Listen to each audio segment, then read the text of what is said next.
In our top 5 power paddles video last week, I talked about the Spartus Olympus, specifically about how good it is for power, and also how much I personally like this paddle. I've been using it a lot over the past month or so, and one of the main reasons why I like it so much is that I find it has exceptional feel, especially for what I want in a paddle. Feel is something I put a lot of value on, because good feel is how I develop a connection to the paddle so that I can eventually trust it fully in every part of the game, even if it's maybe not quite as good at something on paper. Like most paddles, the Olympus has a few inherent flaws, so I really wanted to make a follow-up video because one, I haven't actually done a full review of this paddle yet, and two, I wanted to test some customization to see if I could make it perfect for my game and potentially actually switch to it.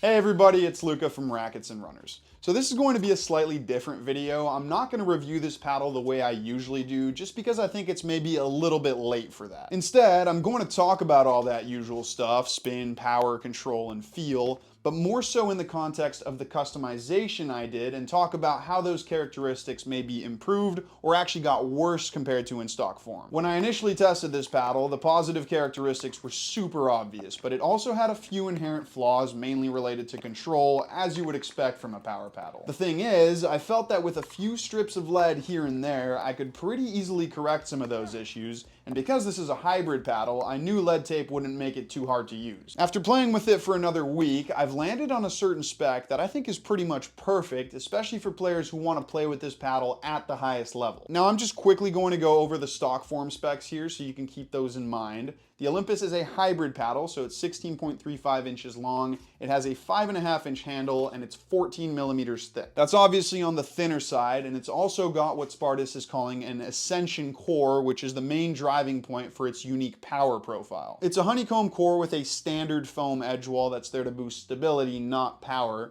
But there's actually foam infused within the honeycomb, which we haven't really seen before, and that's what gives this paddle that really nice feel that I'll talk more about later. So that core combined with the thinner design, this is obviously supposed to be a power paddle, but it's also designed quite differently to other power paddles like the Yolas and the gearboxes. Now just quickly finishing up with the weight specs, this paddle weighs 8 ounces and it has a 110 swing weight. Now that swing weight was another positive sign for me because it's so low, which means you have plenty of room to add that lead. The fact that it already played so well in stock form was really promising because usually 110 is too low for me, especially in terms of power, but like we talked about last week, this paddle is plenty powerful, so let's get into that.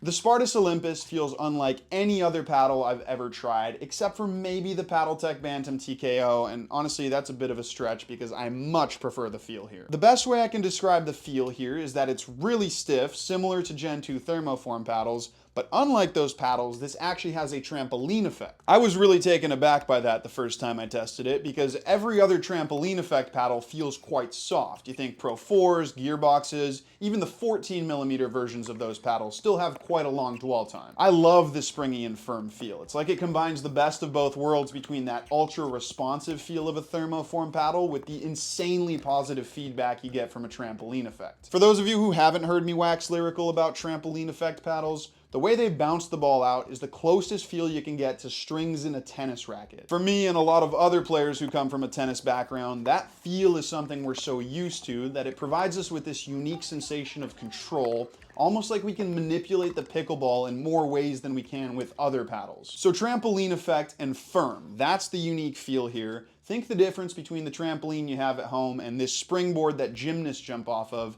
That's the difference between this and those softer trampoline effect paddles. It also means that this paddle is insanely powerful, as you can probably imagine. When a paddle is firm, it has a more one-to-one transfer of energy from your stroke into the ball, and that springiness actually adds power to the ball during pocketing. So with that huge power potential and this unique feel, I absolutely love this paddle. I meshed with it pretty much instantly, but I also want to make it clear that just because I love that firm and springy feel doesn't mean that you will. In every court sport that I play, I've always preferred a stiffer feel from my racket or my paddle. I just like that responsiveness that it gives me, but that doesn't mean that softer is worse in any way. In fact, that's where I'm actually going to talk about the first inherent flaw with this paddle. Stiff and springy is really not a great combination if you're looking for control. Now we all know trampoline effect paddles are hard to control, but with those other ones, you have such a long dwell time that you actually do have a bit of margin to guide the ball while it's in the paddle face. They don't cushion the ball like traditional soft paddles, but they give you the same amount of time to feel it, and good players can use that time to help them in the control game. Because the Olympus is firm, it has a much shorter dwell time, so you're even more susceptible to pop-ups than on those other power paddles. Hopefully that makes sense. When I was playtesting it in stock form, I could definitely feel that in the tightest moments I didn't have total trust in my touch shots. It wasn't even that I was popping the ball up, it was just that I didn't have that time to feel the ball all the way through my stroke to guide it over the net. It was a bit too instantaneous and too much depth at times. That's where lead tape can be a real tool. Adding weight, especially to the paddle face, means that more mass is crushing into the ball, so the ball goes deeper into the paddle face, effectively making it feel softer with a longer dwell time. If I could make this paddle just that little bit softer, I thought that would be exactly what I needed to have total confidence in the control game, so I started pretty extreme. I added 0.7 ounces of lead all around the edge guard. As you might expect, that made a huge difference. It felt much softer, but not to the point where it lost that responsiveness that I liked so much in stock form. The problem was that 0.7 ounces was just too much for a couple of reasons. Number one, it actually made this paddle too powerful, not in the soft game, but actually on drives and on put-away volleys. When you add that much weight to the paddle face, you make the plow through a lot higher, and with this much plow through and it's already very high inherent power, I was pushing the ball too deep on my drives and volleys. I took off about 0.2 ounces, which is where I have it now, and now I think it's absolutely perfect. It still has noticeably more dwell time for touch shots, but without going too extreme in the power department. The final static weight is 8.5 ounces. I don't actually have a way of testing swing weight, so let me just show you what I've done here. We don't have 1/2 inch lead at the store right now, so I've put 2 1/4 inch strips together. So I've essentially got 8 inches of 1/2 inch lead starting at the bottom of the throat here and going about 3/4 of the way up the paddle. Then I've got 11 inches of 1/4 inch lead at the top of the paddle. That's where I took off those extra 0.2 ounces, by the way. Remember, weight at the top of the paddle has the highest effect on swing weight and plow through, so it's only 0.2 ounces lighter now, but that actually makes for a pretty big difference in playability. So this is now an 8.5 ounce hybrid paddle that feels quite a bit softer than in stock form. And another change that I really appreciate is that now I feel like I have almost as much leverage over the ball as I would on an elongated paddle. Usually hybrid paddles can't punch through the ball quite as much, purely because they're shorter, but now with all this weight up here and the fact it's such a powerful paddle, I don't feel like I need any more leverage. So that solves the power and stability issue that I usually have with hybrid paddles. The other benefit to all this lead tape is that it has a bigger sweet spot. Now the sweet spot wasn't small in stock form, I actually thought it was pretty big, but it's obviously bigger now, and that's what happens when you add lead. Adding weight to the sides of the paddle makes it more resilient on off-center hits, which essentially means the paddle has a bigger sweet spot, which makes it more forgiving and more stable. So more stability, a bigger sweet spot, a softer feel with more dwell time, all those things combine to make it perform much better in the soft game while maintaining those characteristics that I liked so much in stock form. Of course, adding weight to the paddle face also comes with certain drawbacks, the most obvious one being that you're going to make the paddle less maneuverable. Weight anywhere is going to make the paddle feel slower, but especially at the top of the paddle. I don't think I need to give you a physics lesson on this, but just imagine you have a 5-pound sliding weight on a stick. That stick's going to feel heavier if the 5 pounds is at the end of the stick. This customized Olympus is definitely more sluggish than it was in stock form, but compared to an elongated paddle that has similar power and stability, this is still quite a bit quicker. It's shorter, so this paddle at 8.5 ounces versus, say, a Perseus at 8.5 ounces, let's just assume the swing weights are the same, this is still going to feel quicker in your hands. I haven't always placed a ton of value on hand speed, but it's nice to have, and I've actually been playing a lot of doubles recently, so I've definitely developed more of an appreciation for it. So for me, the only downside to this customization is slightly slower hand speed, and if you find it perfectly powerful in stock form, you might find it a little bit too powerful, kind of like how I did when I added too much weight.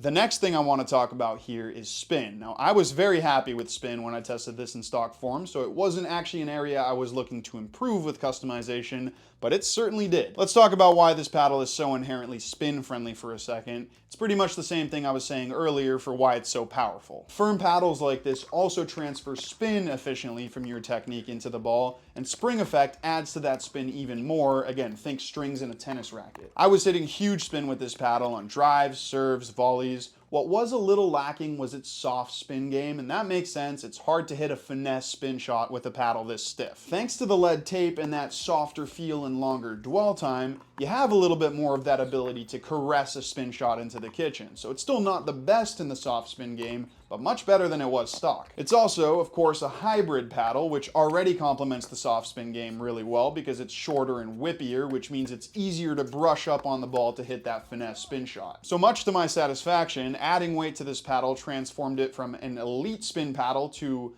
an elite-er spin paddle? I guess that's what I'm saying. Top end spin and more variety to its spin, which I wasn't expecting, but I was very happy to have.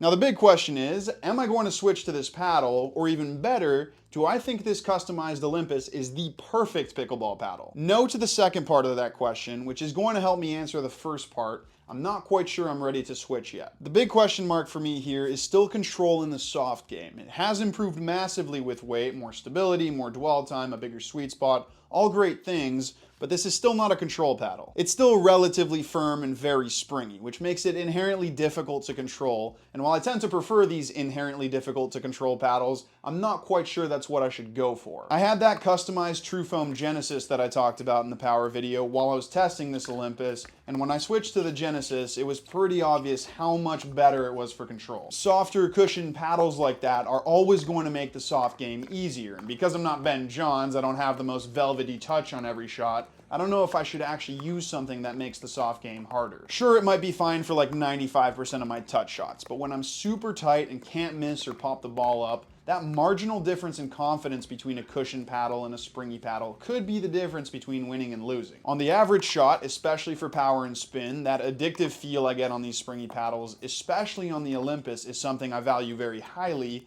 but from a purely pragmatic standpoint, it might be better to go for something more inherently controlled. I'm not sure though. I think control here has gotten to a point where it's good enough that just a bit more time getting used to it and it could work. And beyond that, everything else about this paddle is pretty much perfect. Feel, check. Spin, check. Power, well, that's a very easy check. And I also have to say, actually being able to play my best pickleball with a hybrid paddle, which hasn't always been possible for me, that's really nice as well. I didn't think I would value hand speed this much, but spending a lot of time with this, then going back to something elongated, I definitely miss it. So it goes without saying that I think the Olympus is a phenomenal paddle, probably the most unique paddle right now, and with this customization, I think it gets better in pretty much every way with very few drawbacks. I think it would be really interesting to see a 16mm Olympus. That would probably make it more controlled, and I'm sure it would still be very powerful, so maybe even closer to a perfect paddle, but I don't know. With that said, that is going to be the end of this review. Hopefully you enjoyed. I really liked making this video, and because releases are kind of slowing down a bit these days, I might make more videos like this. So just let me know in the comments, but anyways, thank you so much for watching, and remember, if you want to demo the Olympus, you can come visit us in store, or if you want to buy it, you can go online at racketsandrunners.ca.